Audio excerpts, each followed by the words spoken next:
right. Hello. Thank you so much for tuning into my podcast. I am your host, Gabriel. And beside me, I have Matthew Ross, who is drawing away at a portrait of two individuals, I could best say, maybe? Yeah? Yeah, it's but hey. Yeah, this is Matthew. Gabriel, thank you for having me on. This is I- awesome. Yeah, this is fantastic. And I just want to start a topic. I want to set the topic of conversation today. We were having an interesting discussion yesterday about the fruitfulness, I guess professionally, of both of our, avenues of interest. I mean, more so like, what would you call it? Creative outlets? Yeah, creative outlets. Yeah. Right. I make music, and Matthew is an artist. I mean, in the more traditional sense, I guess, like oil paintings. Yeah, acrylics, painting, portraiture, landscape, stuff like that. Lots of paint, lots of sketching and charcoal. Right. And as Matthew and I are coming to the end of our senior years, and learning of the realities the professional world has after college, we wanted to have a conversation about it and maybe come to some further insights through speaking with each other. So I'll start where we left off yesterday, which was about the kind of how realistic are forms of expression. I guess that's the most vague way I can go about it, or general, that captures both of our interests. What would you say? Arts? Yeah, artistic passions, right? Things that bring you some sort of fulfillment while you're doing them and when you've finished. All right. Okay. So then let's reframe it. Let's say how our artistic passions kind of align with the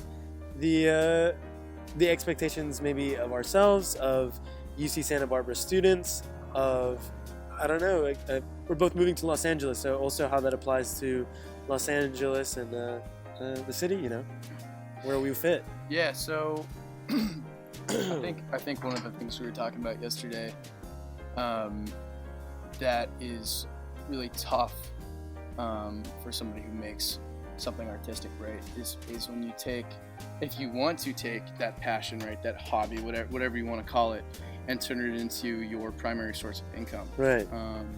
That's a really tough evolution, because all of a sudden, in a culture, in a political, economic environment where when somebody asks you what do you do, you say your job.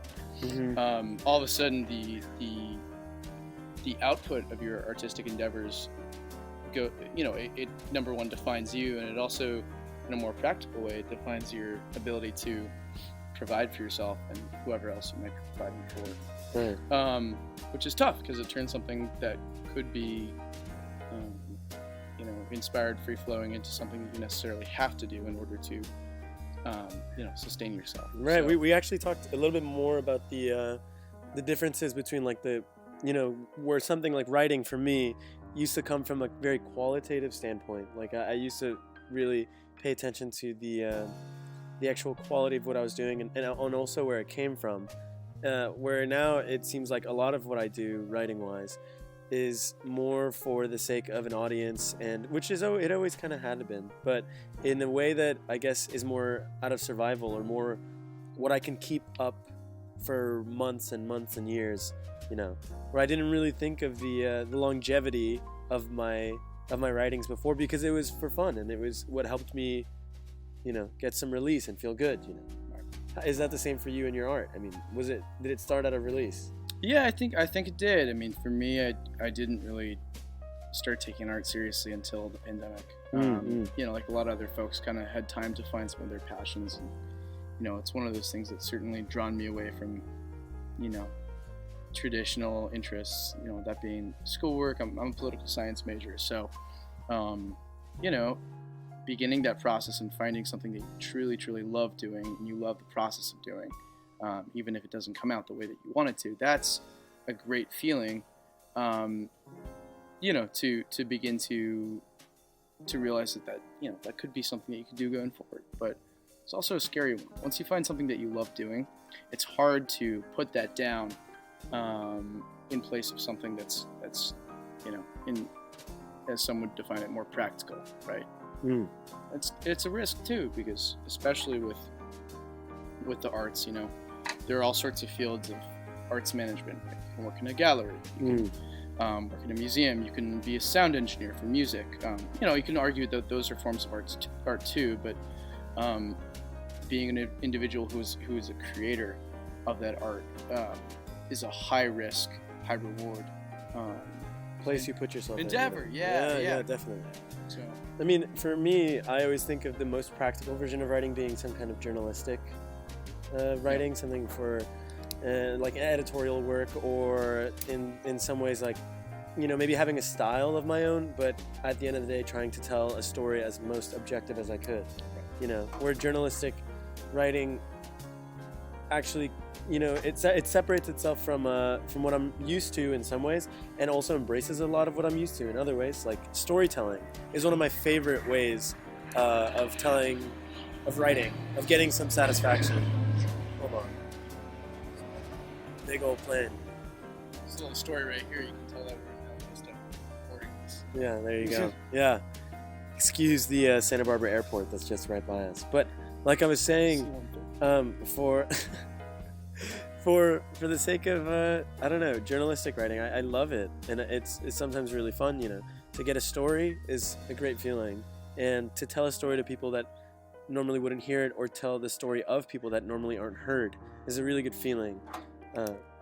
There's a sense of satisfaction, and then also self kind of release of doing something, of having done something, and there's a catharsis to having posted something, or having a story written and told in your way, or in the ways at least that you could offer, is satisfying, and it kind of scratches a certain itch in me that I do want from writing, but in other ways I feel very nervous. I don't know if it could completely suck out the life of writing to me.